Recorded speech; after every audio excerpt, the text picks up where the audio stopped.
What do you think has been the enabler of this interest? I think obviously we could just point to Gen AI and say it's all Gen AI. But you can't just put a wrapper around a chatbot and make it into good voice AI. And you can't just use an LLM and make good voice AI, because hallucinations are a problem. It seems to me as though voice isn't actually going anywhere. And therefore, if it's going nowhere, how do you take advantage of the constant demand that you're getting on that channel? It just comes back to giving control, giving our end users the controls, the ability to interrupt, to be midway through saying something, and then to have the AI agent stop and listen to you. It's very tough to get that right. It's tough to know when the person is speaking to you versus background noise. The thing about voice is that pretty much every business has got a contact center, more or less. I know it's scary. I know that it is something that you're making a decision around about your brand. But if you wait until everyone else has done it, you're already behind.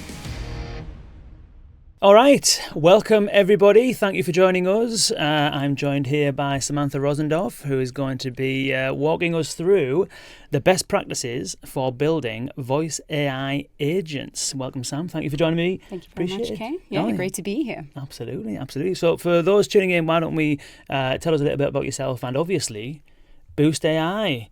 Recently crowned Gartner Magic Quadrant leader for conversational AI. Yeah. Well done. Thank you. There's no way you could have missed it on all of our socials. We made sure that you knew about that.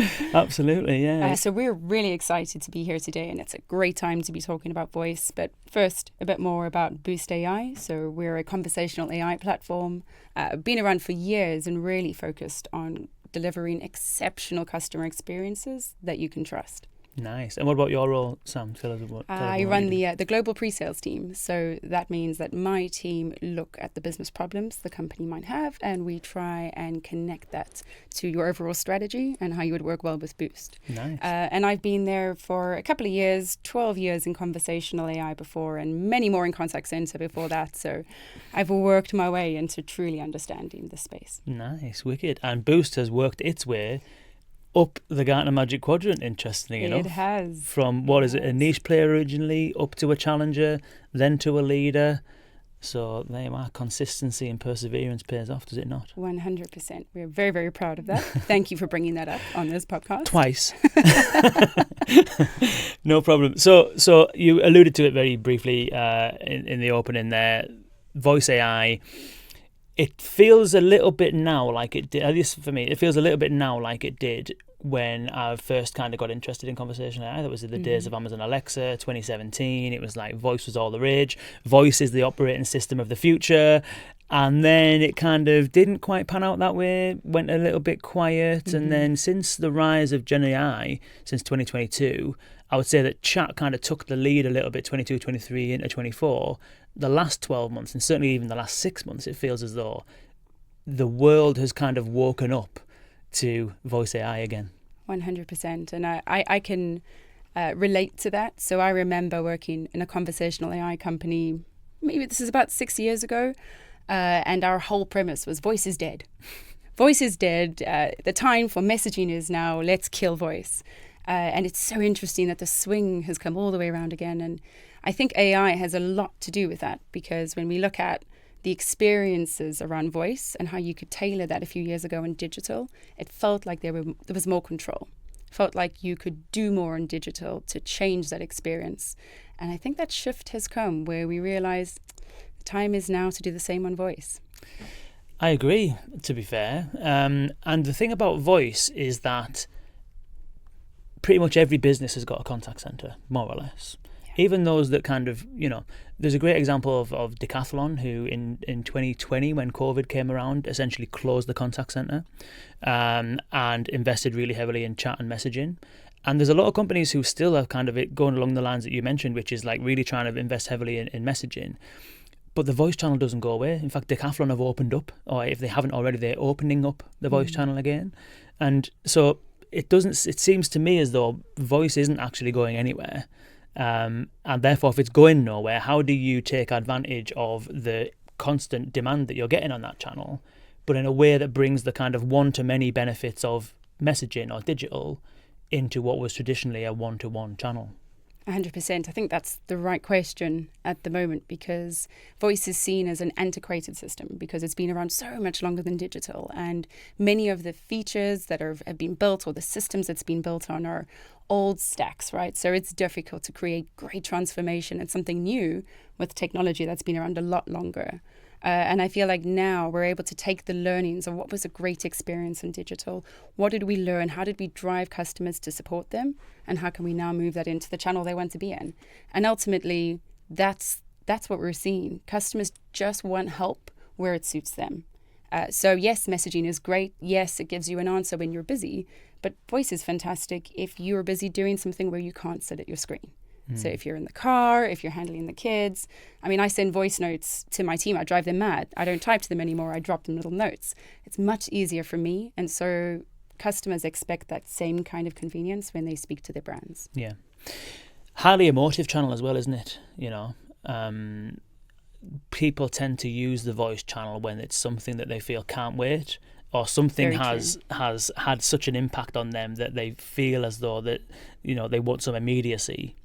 And the other interesting thing I find about the voice channel is that companies strive a lot to kind of get adoption on their chatbots and stuff like that, you know, and it's quite hard to do that because the chatbot just sits in the bottom right hand corner of your website minding its own business most of the time. So it's like all this effort to try and get AI adoption. On the voice channel, the second that phone call is answered, there is default adoption. Even if the person says, I want to speak to an agent, you've at least got a chance to say, well, I might be able to help you. You know, so you've got adoption essentially baked in if you can get it onto that channel, which I find, you know, completely unique compared to other channels. It's true, but it's also the way that we've trained people for decades to speak. So we then ask them to try something new, and they're saying, well, that could work for me sometimes. And yes, sometimes brands do a really good job of that. Maybe the conversational front door is one whole page, and it's not just at the bottom right. Maybe sometimes that's suitable.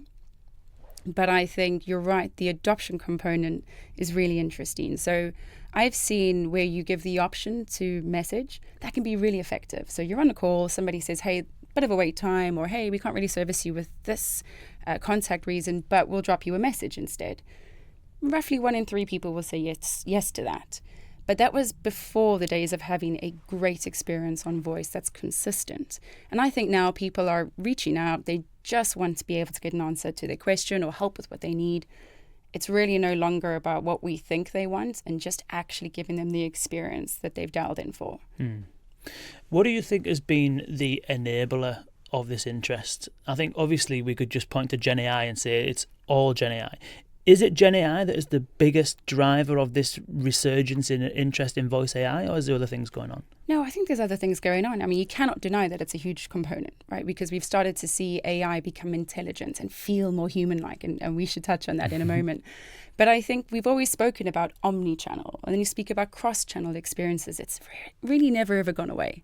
I think now the advent is brands and customers realize that it shouldn't be different if I call you, to if I message you, to if I try and email you, well, that's a different story.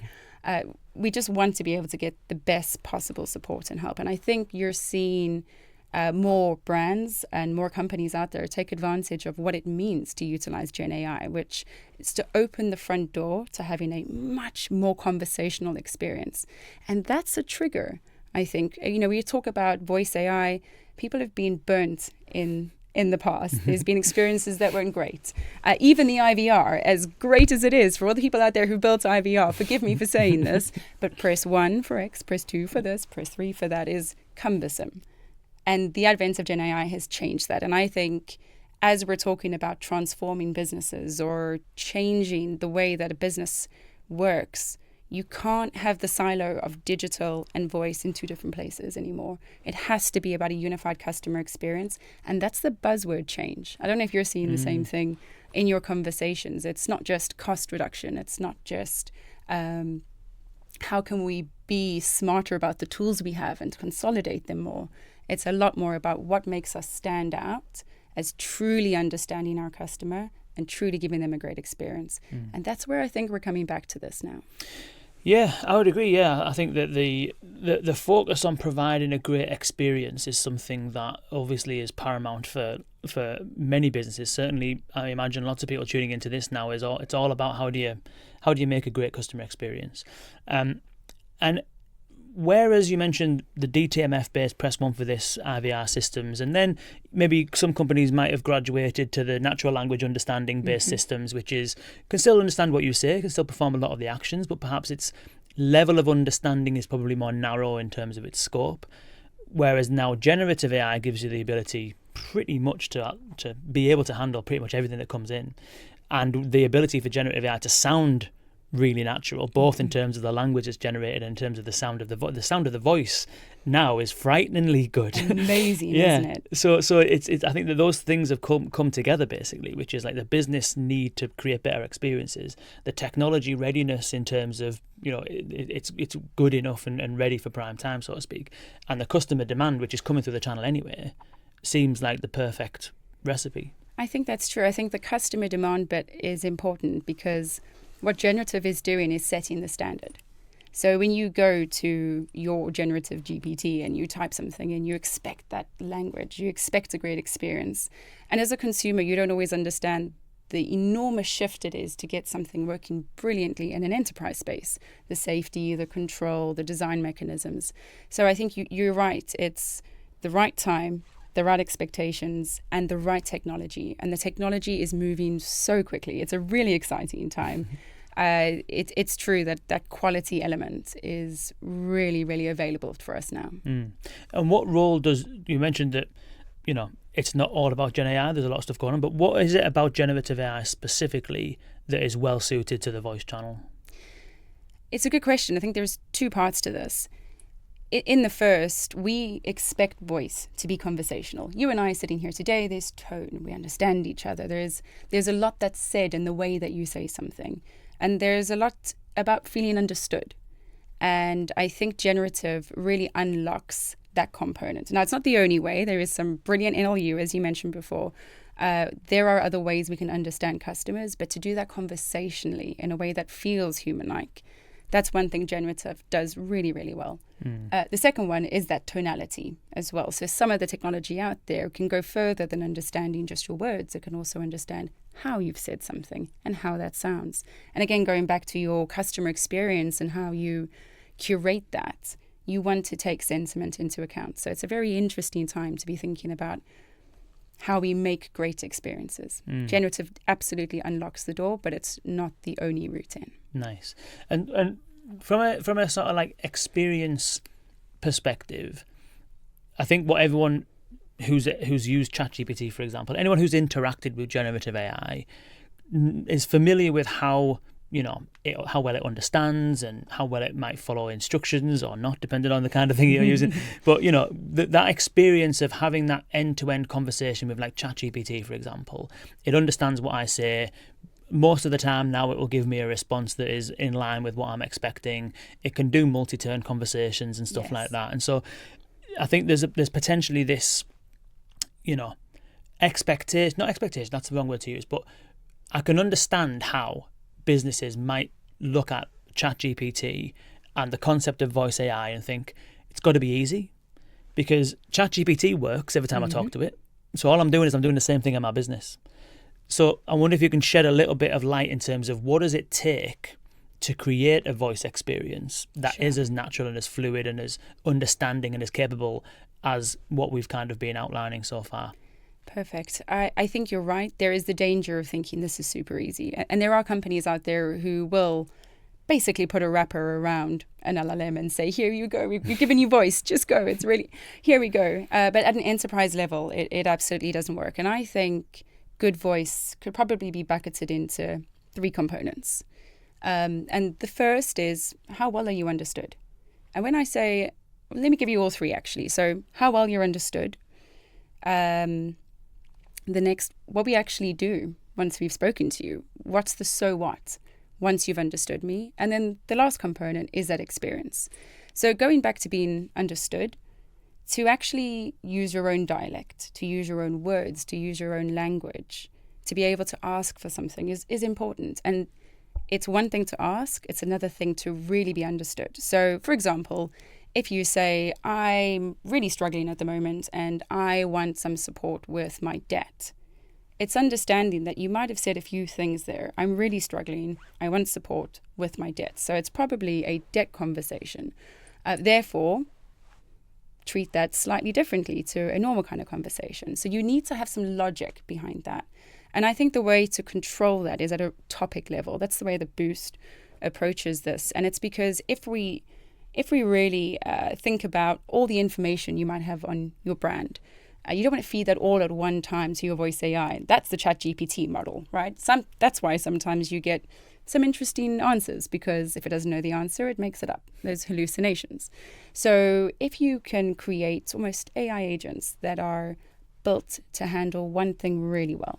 So if you have problems with debt, or if you have problems, or you want to understand more about your solutions in this area, let's train an AI agent how to deal with that knowledge specifically, how it can support you for that particular topic. And that means if you then switch out of that topic and you say, okay, great, now I need a little bit of help with my mortgage, it's okay to step out of that AI agent into another. So that's the understanding component. Can you really understand the words that I use, the reason I'm contacting you?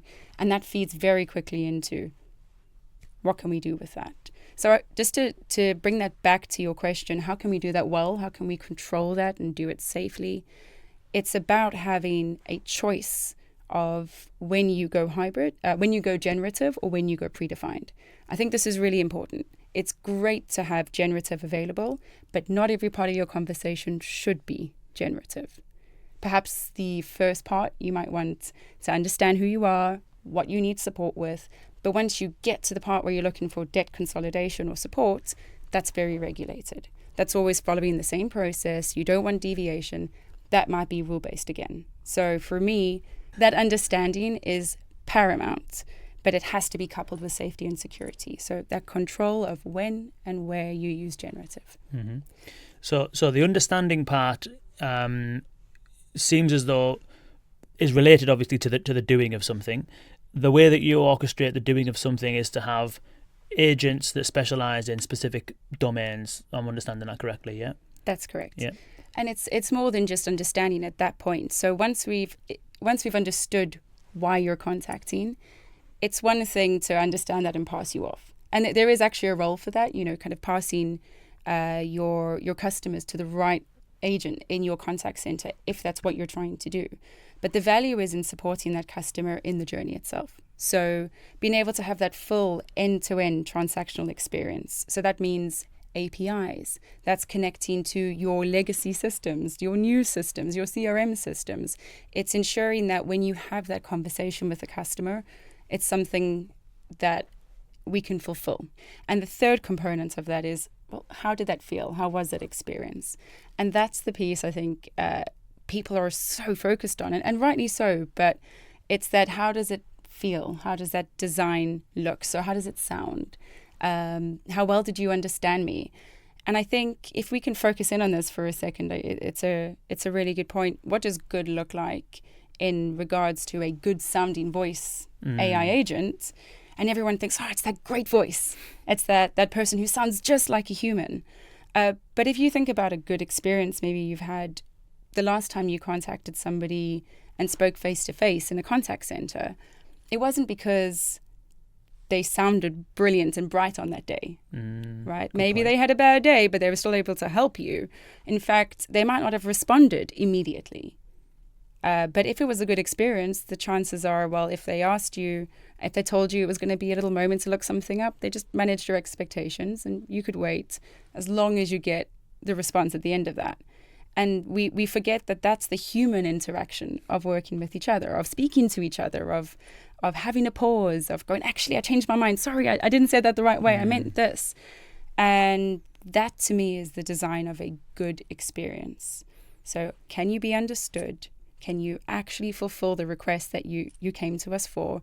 And in that moment, were you able to have that human-like touch? So that's very interesting. The concept of that last part, the human-like touch, I think that's, a lot of people would think that just having a voice that sounds great is the crux of the matter and just the be all and end all. I think that's where actually a lot of the kind of like interest and the finesse from the demos comes from.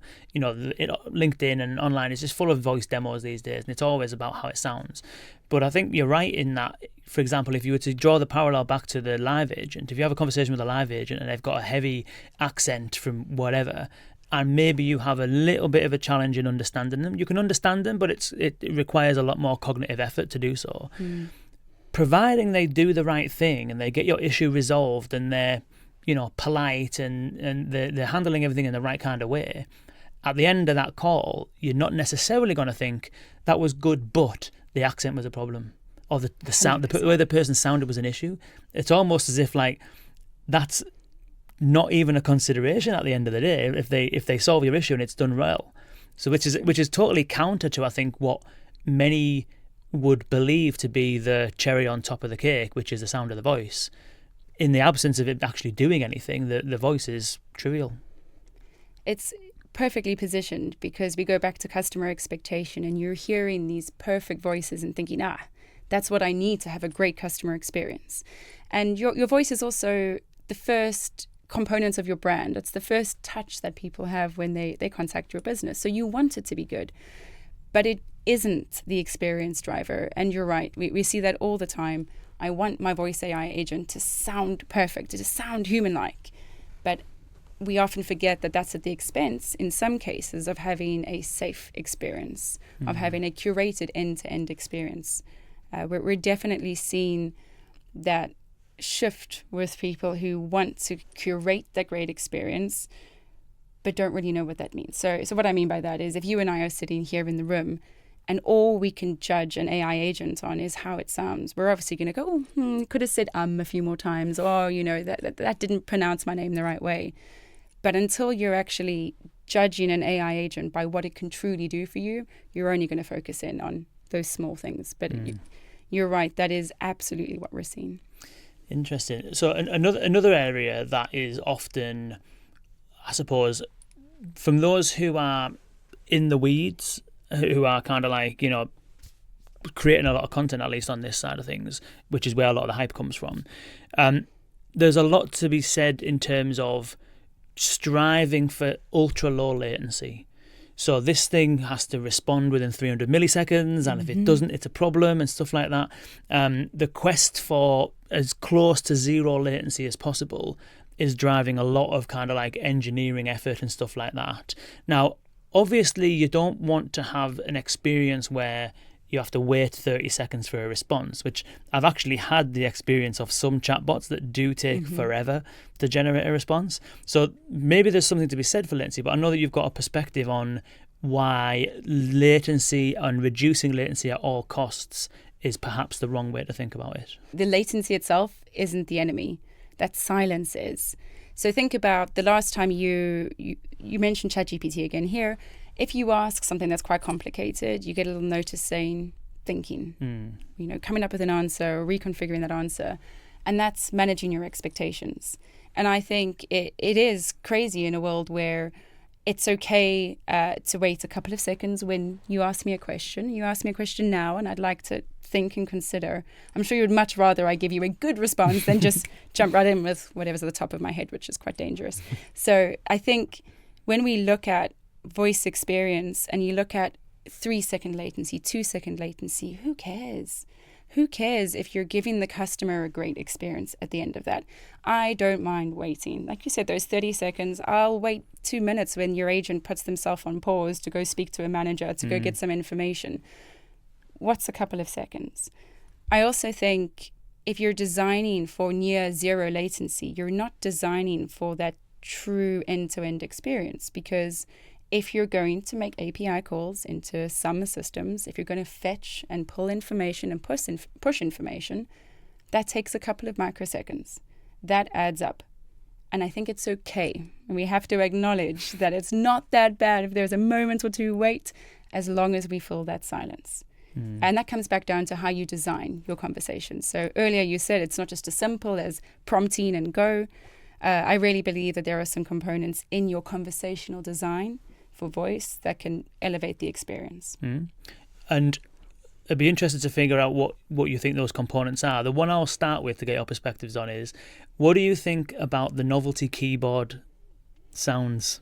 So a love-hate relationship with the clack, clack, clack. It's a small thing, but it makes such a big difference. We've actually got that on our product as a background noise, and we have the ability for you to choose a different one, so it doesn't always have to be the same clacking. But that's what's happening in real life when somebody is looking something up. So rather than always saying, just a moment, having the sound in the background of somebody looking something up is enough to fill that space. In fact, I have an example with me that you might want to see shortly that illustrates that, how long it feels when you're sat waiting for an answer. But if you can hear a bit of sound in the background, it illustrates something happening. It doesn't feel so painful. Good. Let's take a look, shall we? Should we pull it up and have a little listen? All right. So this is the first one where there's no background noise at all. So you'll notice the silence. And again, a couple of moments when you're on the phone, you wouldn't even know while you're busy. But when you sit here and listen and wait, that silence feels like a while. So let's get that going. It's Sam and Kane. Hi, what can I help you with? Yeah, I wanted to illustrate how you work. So could you just tell me in a few words about who Boost is? Boost offers exceptional conversational AI experiences regardless of channel, giving you the tools to curate and control a risk-free but exceptional customer experience. Okay. Would you like to know how? Yeah, tell me more. Boost makes building, testing, and optimizing easy, blending LLMs or predetermined builds for scalability. Any more questions, Sam? Nah, that's all cool. Thank you. That's interesting, that. So for me, when I hear that, it makes me feel a little bit like the silence. I don't know if you would agree with this. The silence makes the system seem a little bit dumb. And by that, I mean, like, it's not necessarily, like, a question like that doesn't require that much thinking. It's different if it's a deep research question where the thinking time might be considered as a value add. Whereas something so basic, if you were to say, hey, what's your name? And I go, Kane. It makes me seem a bit stupid, doesn't it? Because I haven't understood you well enough to just answer. It does. And that's part of the challenge of this is really helping people to understand that every time you say something, there is information being transmitted to the AI agent. Then it's understanding that, doing something with it and coming back. So yeah, if it is dead quiet when you ask a simple question, it does make you think, oh, what's this experience going to be like? I couldn't agree more. And although I don't have an example of this here, this is also a good time to talk about as a design element. Sometimes you have background noise. Sometimes you have just a moment. If you know it's going to be a little while, it's okay to just set the scene. But I wouldn't say that every single time. Now, this one is just your clacking keyboards, but you'll see what a difference it makes. And as I say, I think you can really be intelligent about the different kinds of sounds. You can rotate the sound, so it's not always the same one. But I created a similar kind of walkthrough with this. Hi, what can I help you with?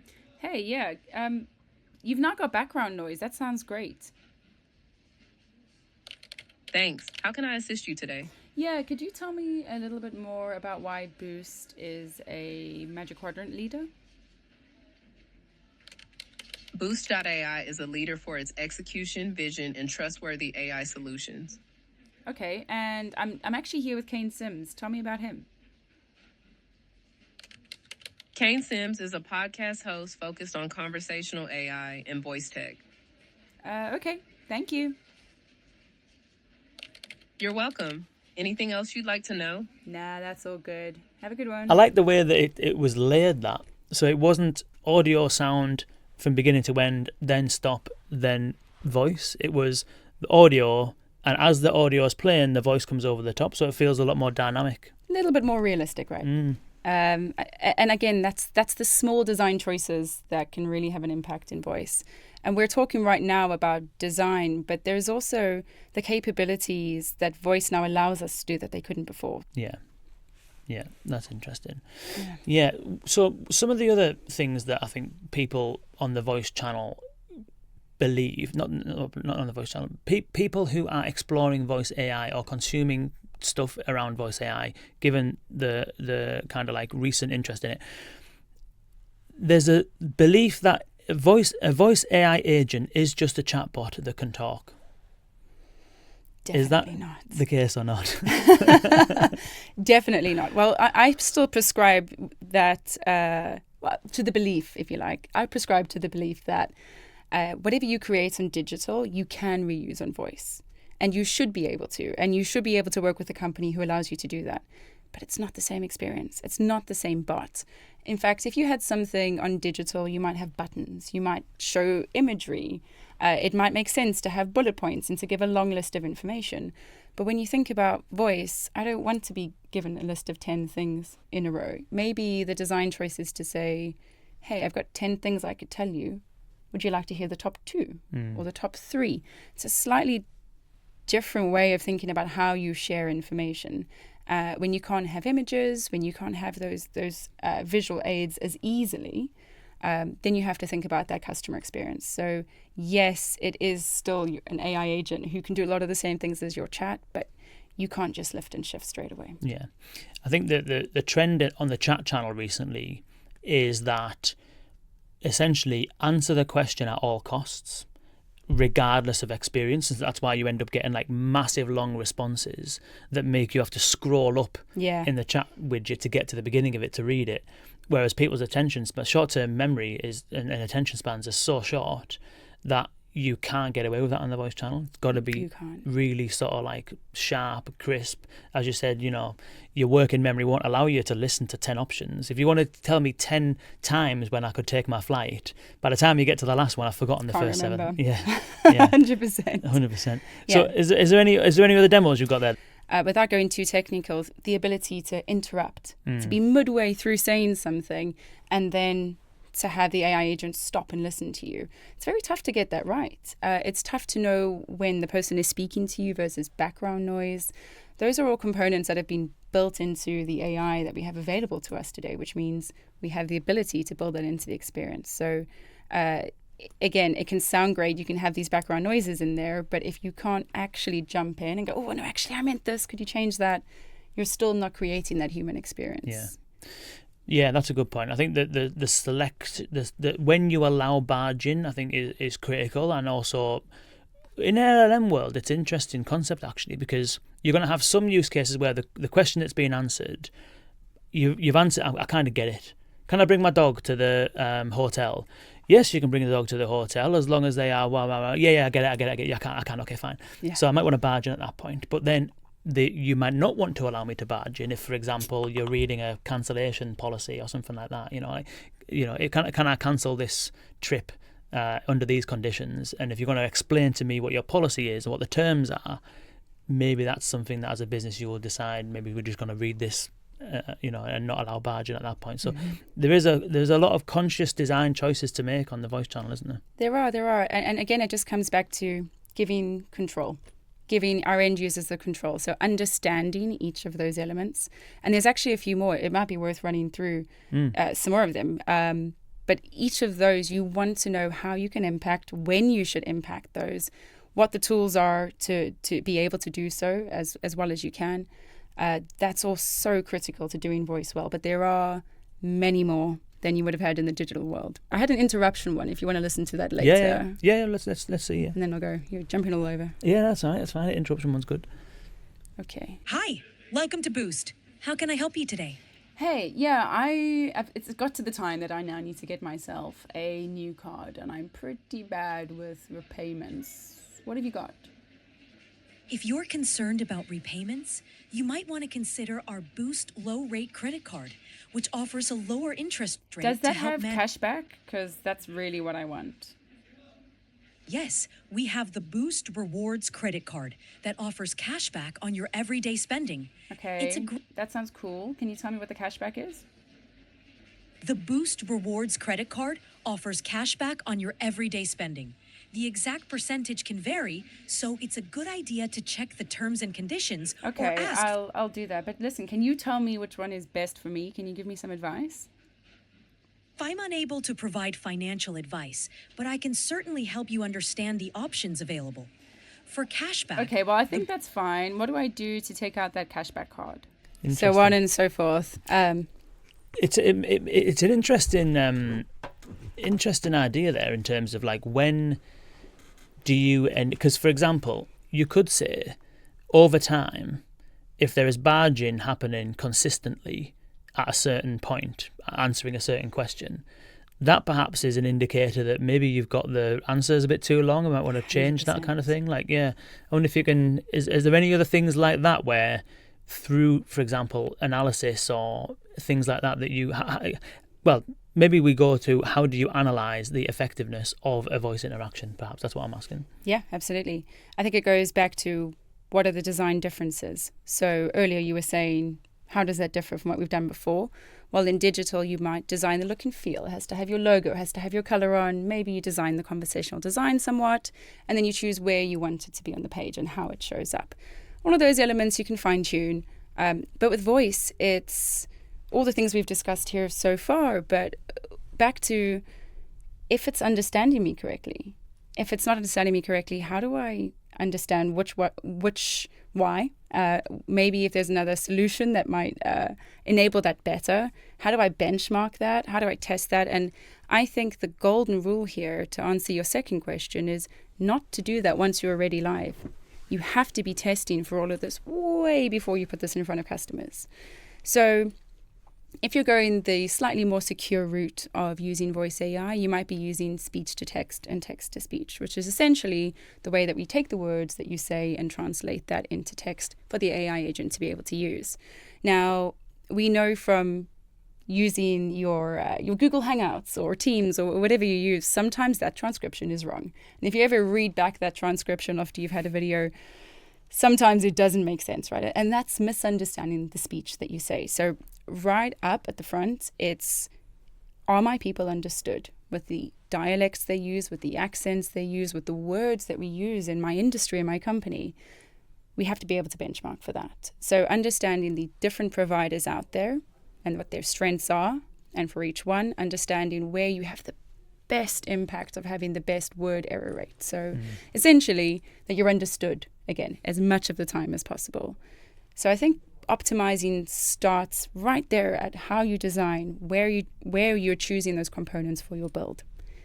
Then there's the choice of your voice. You know, again, that's very, very important. We know that's what customers want. But you're right, when we look at a conversation, I'll look at latency, because as we've said, it does impact the experience and we need to understand why. If there's latency, well, perhaps we haven't built the right model. Maybe we've got something we can move into a predefined rule that used to be generative. Just because we have generative doesn't mean it has to be used all the time. It is a little bit slower than rule-based work. So part of optimizing is also going, I suppose, looking critically at your design choices and ensuring that you are building each component to be fit for the journey and for the customer. 100% agree with you on bargain. If somebody keeps stopping your AI agent, just like you and I, if I carry on here for too long and you keep jumping in, I get the idea, right? Shh, get off your monologue. Give us more concise answers. So I think that those are absolutely critical. And then it's tough to understand the myriad of reasons people are going to get in touch with you. And I don't think it's good enough to only be able to service a few or only be able to understand a few. And there are some companies who can do like 2 or 3 or 5 use cases really, really well.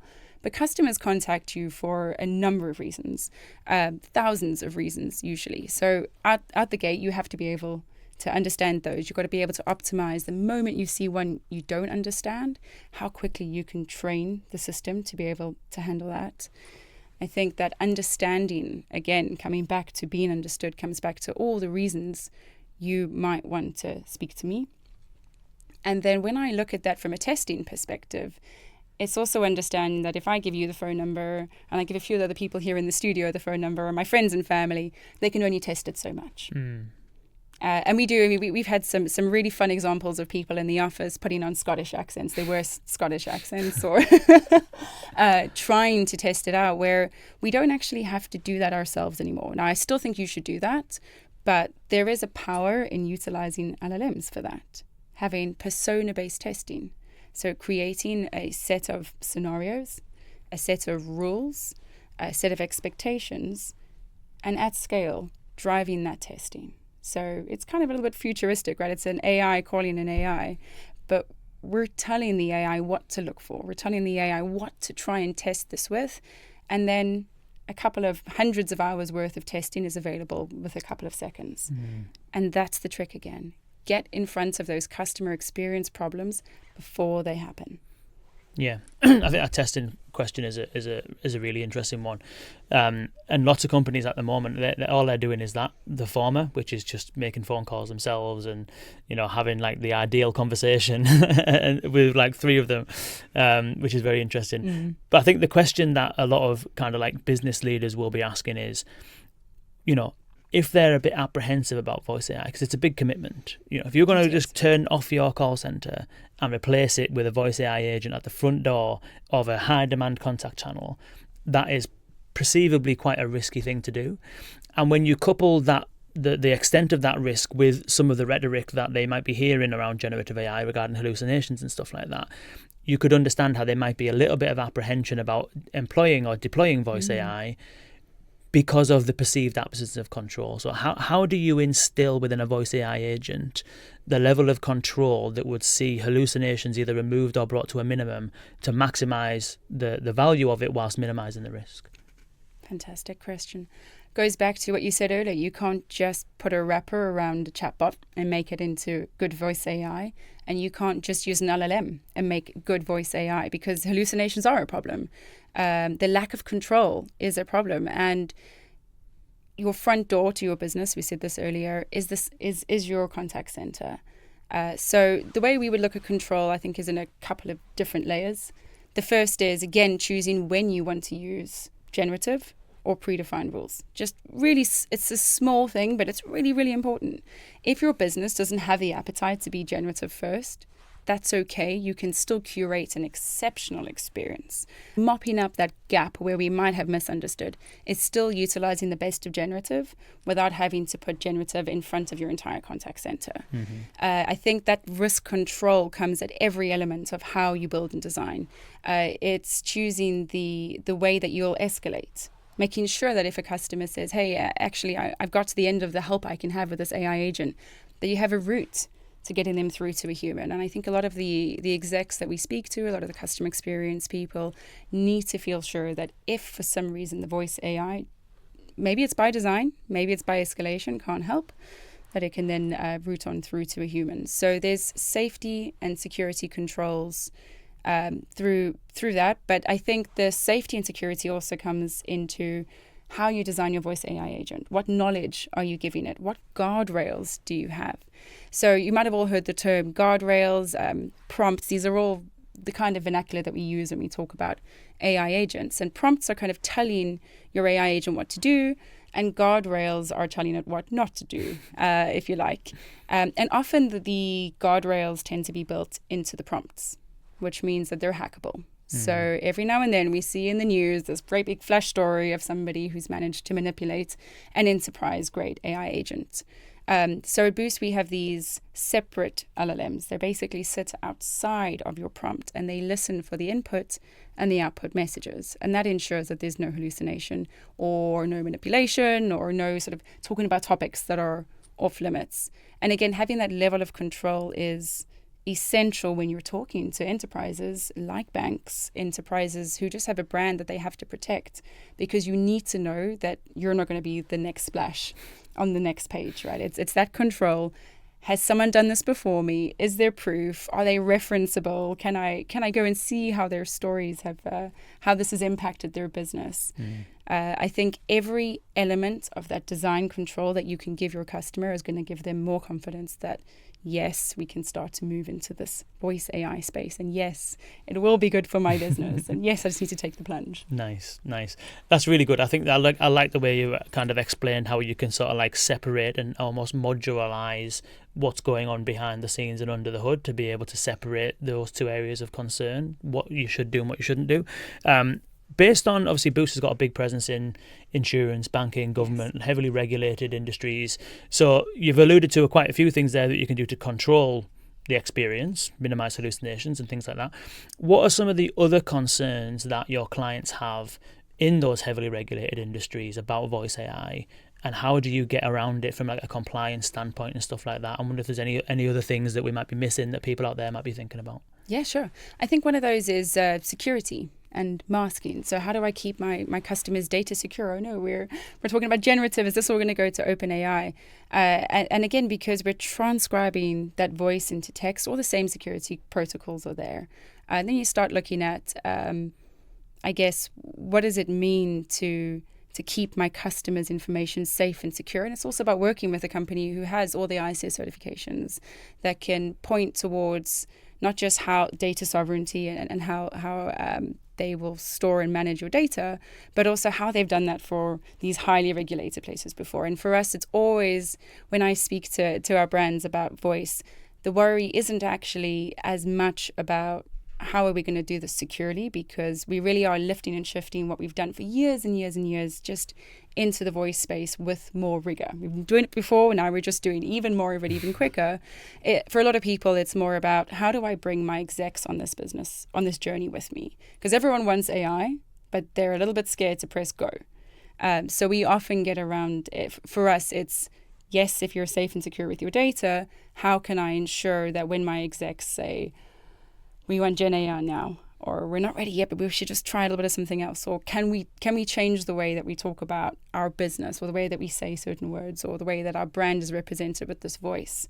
Again, we have the controls to do that. So I think those are the main concerns that keep coming up. I think there is also, if you want to go down this road, there's the two different ways you can do voice AI. So one of them today is the chained or pipeline route, which is basically what we spoke about, where you transcribe text, your words into text, then the AI agent does the work and then transcribes that back into the voice. And that's a very secure route.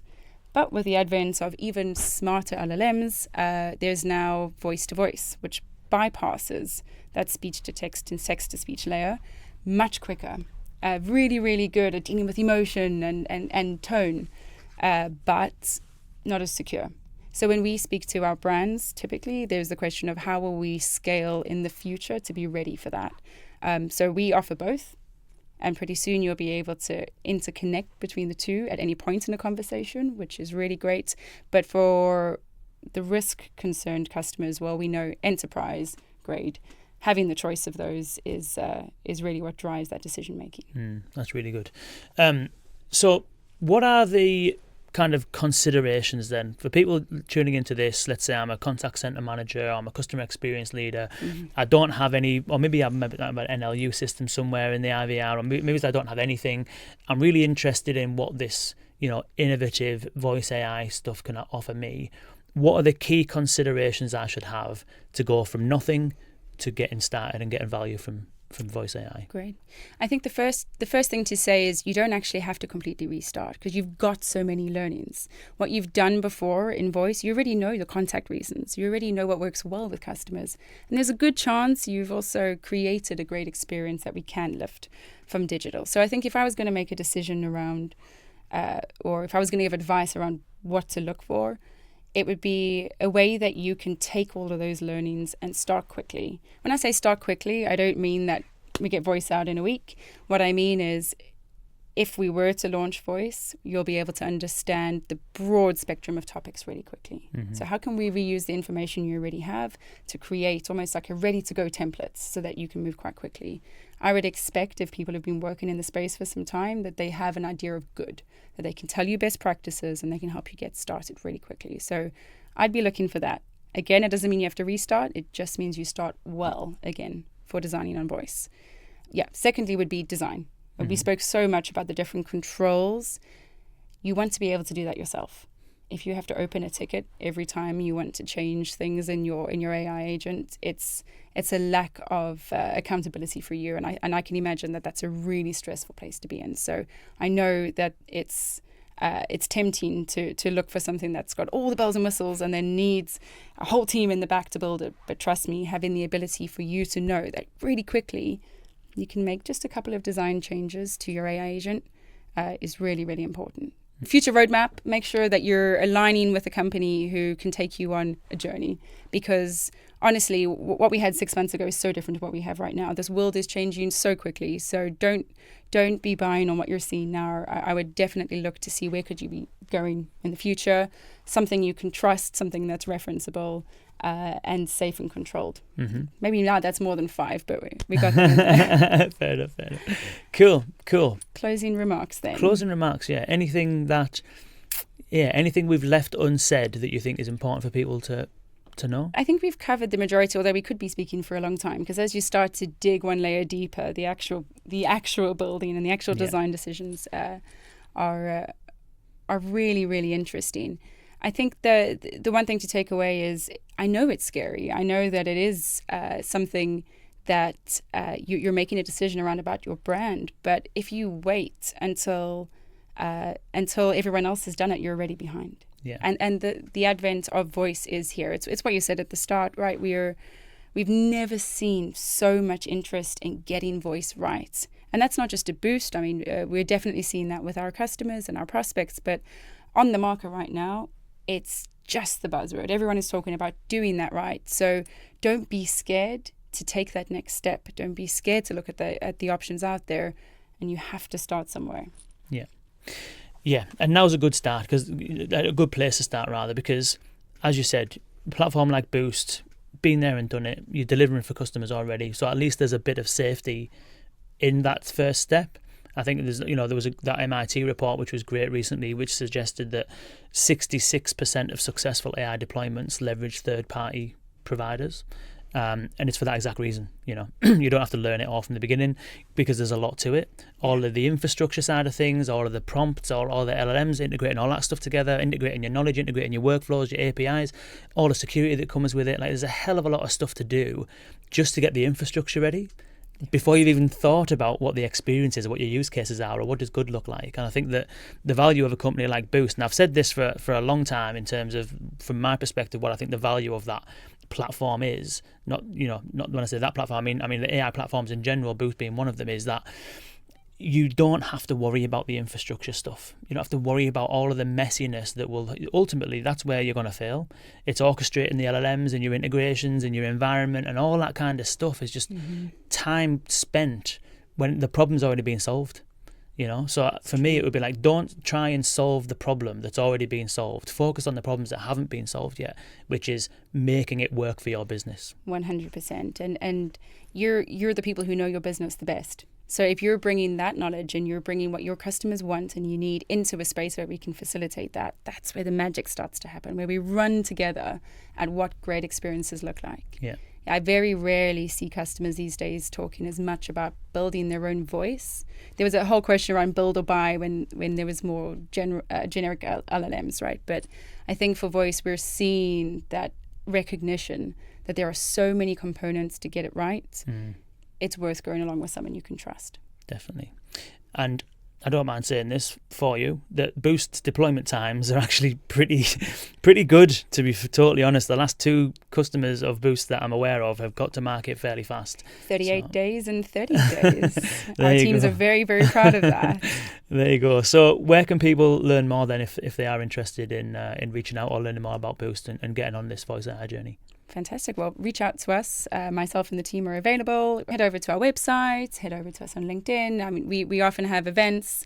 We'll be at a couple of events that you're at, I'm sure. But we're very, very happy to have a conversation with you and to share more about this journey. It's a really exciting time to be in voice. It is, very much so. Thank you so much, Sam. Thank you for very joining much, me. Kane. Really appreciate it. Thank you all for tuning in. Boost.ai if you want to go and check it out. And we'll see you again on the next one. Thanks very much. Thank you. Now.